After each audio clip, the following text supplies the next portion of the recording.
Yeah, so we do not throw away the fact that you are also a student, a law student at that. It's not, no, a law student.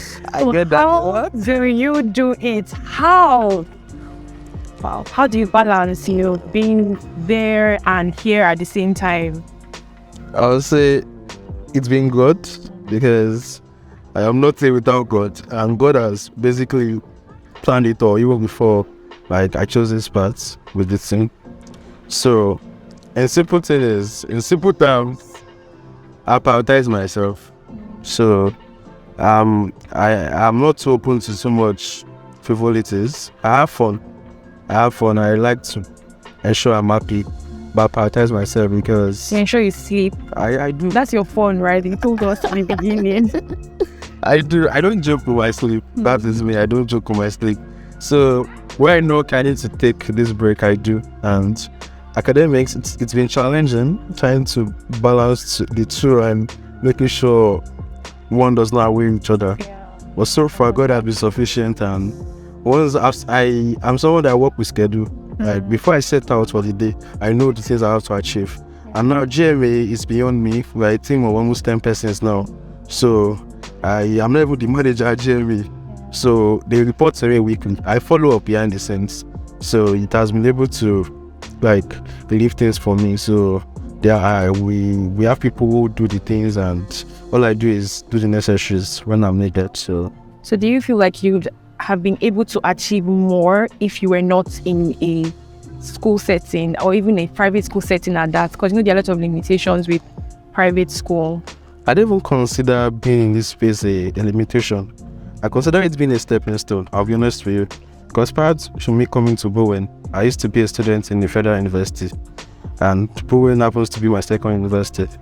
And it is in Bowen I started business. So I'll forever be grateful to Bowen. Bowen and entrepreneurship. Yeah. Thanks to the school money for that. So MJ Transport started. He really taught me what it means to be in the business space, like how to ensure that you fill your obligations towards your clients. So we moved from that and all of that. And so far we procured 3 cars for 3 of my colleagues, their parents. Like, not even in Lagos, some Abuja, some Benue, okay, one in Lagos. So Bowen has been a stepping stone. Like, so I have no regret that I'm in Bowen, and so I think there's no limit. It's not a thing of wherever you are. It's your mindset. The mindset. It's your mindset here, I guess. So you make opportunities with however little, the lemon thing, make a very big lemonade. Yeah. Or even if it's like really, very little pepper, make very good pepper soup. Everything will be fine. You're making me salivate already. I want pepper soup. Don't worry, after we'll get some pepper soup. Yeah, so how is the response of students to MJ Motors in Bowen University? Because I know you usually have, buses that help with movement during holidays and, resuming back to school. How has the response of... Okay, I wouldn't say it has been 100%. There are areas we have our flaws. So we just try to get better. But so far, what has been the motive? The motive has been to ease the transportation burdens of Bowenites when coming to school, to and when going back to their respective homes at any point during the holiday. And so far, we've been meeting that need. So 1 or 2 each is, bro. I think it's a process. Yeah. You don't outgo the process. So rather than intensity, ensure consistency. So we'll be consistent, and all through that we've been learning and becoming better. Sure. Nice. So is there like a team of students that, assist here? You also have... Yeah, we have a team in Bowen, and they've been the amazing set of humans I work so far with. Shout out to them if they ever get to see this interview. So like, they make things so easy. Funny enough, I'm not even the one heading MJ Transport. Yeah, wow. So we have someone who heads it, and this is a final law student, so thanks to him. So they ensure things are done well properly. You want the flyer, my number is not there. So they make things easy, and they've been delivering. So thanks to them too. Okay. So what were the issues? Because you mentioned, Hitch is working with, this transportation in school here. So what were the issues that you faced or that you keep facing, and how have you been able to solve them? Okay. Permission to say this. For students carry a lot of luggage. Especially ladies. Okay, imagine I agree. we bring IAS buses and we tell people to 7 per bus. And this bus, generally, ideally, they're meant to take 15. A bus which is meant to convey 7 persons For comfort. for comfort reasons still doesn't convey them properly. The idea of comfortability has not been gotten because of the luggage, and they still come back to you not giving us something quality. And so these are some of the challenges, and the drivers will be telling you, affect by see you. You get things like this. So these are some of the issues, and so far we just try to make arrangement for an extra bus or something. So what has been your motivation to keep pushing? What has pushed you this far? Because I know, like, in the early parts of some businesses, they fail because they feel like, oh, not enough capital or not enough responses from people. So what has been your motivation to stay this long?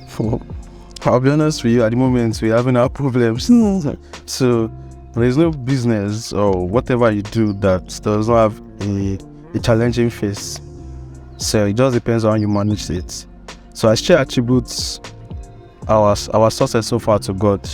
I guess God has been the motivation. So I can't say, oh, I have been able to do something like extraordinary, or my smartness has given us the result. No, I just feel God has been the one directing the affairs of GME. So when it comes to that role, you understand, that comes in and it does this thing. So I don't know if this answers it, bro. That's just be God. Yeah, God. Yeah, he has been the one sustenance. So where do you see yourself in 1 week? 1 week? Yes. I don't want to ask the usual 10 years, but only God knows. Only God knows.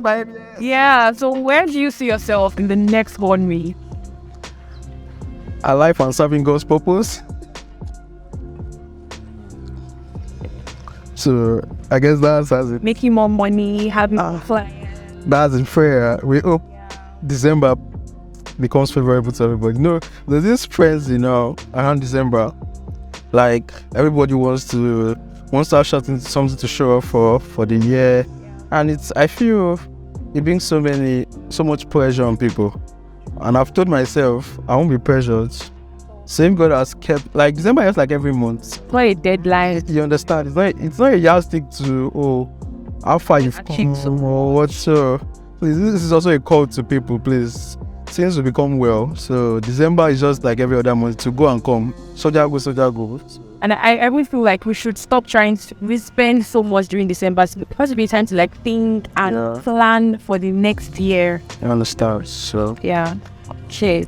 So what is your advice to students, to people like us that have, people like us, in school, and young people that have fear of starting entrepreneurship, going into entrepreneurship?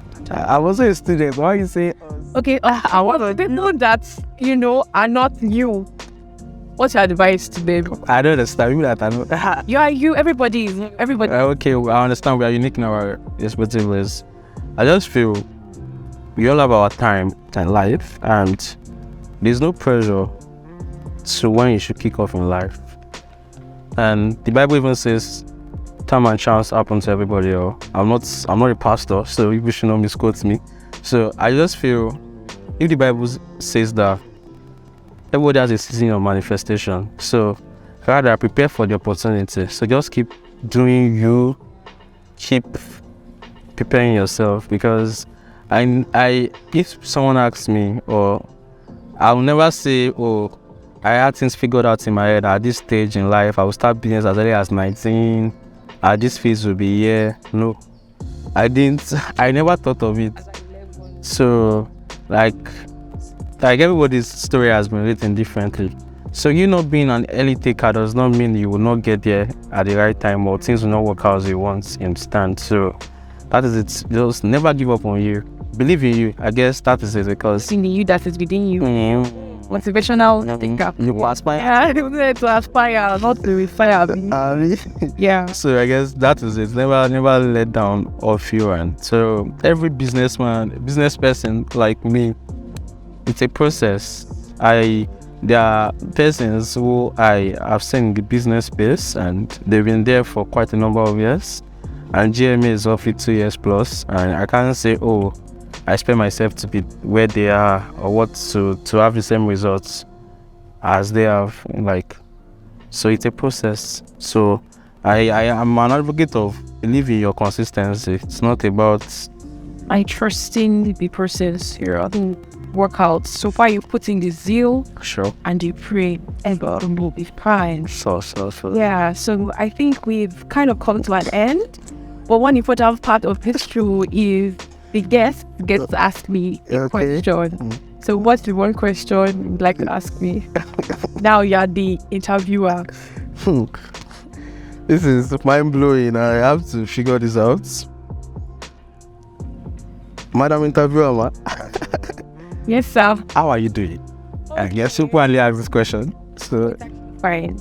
Well, I'm doing great, and I really had an amazing session with you. It was so mind-blowing. I learned a lot of things, that you started thinking about this working at age of 11, started, oh my God, that's like amazing. And I feel like that's an advice to even, younger people in this generation, that you can be 13, you can be 12, and have an idea about building cars, have an idea about starting a business. They are not too long to ask questions and meet with people to assist and help you. Thank you so much for coming on this show. it's a pleasure. Thank you. Thank you for the opportunity. Yeah, and that's it with your host, Sope Omojola, on the 7+1. Have a lovely, lovely day. Make sure you keep watching. Make sure you click on the subscription button, click the notification bell button, everything, click it. Share with your friends and let them know more about this show. So we have a very, very wonderful day. Bye-bye.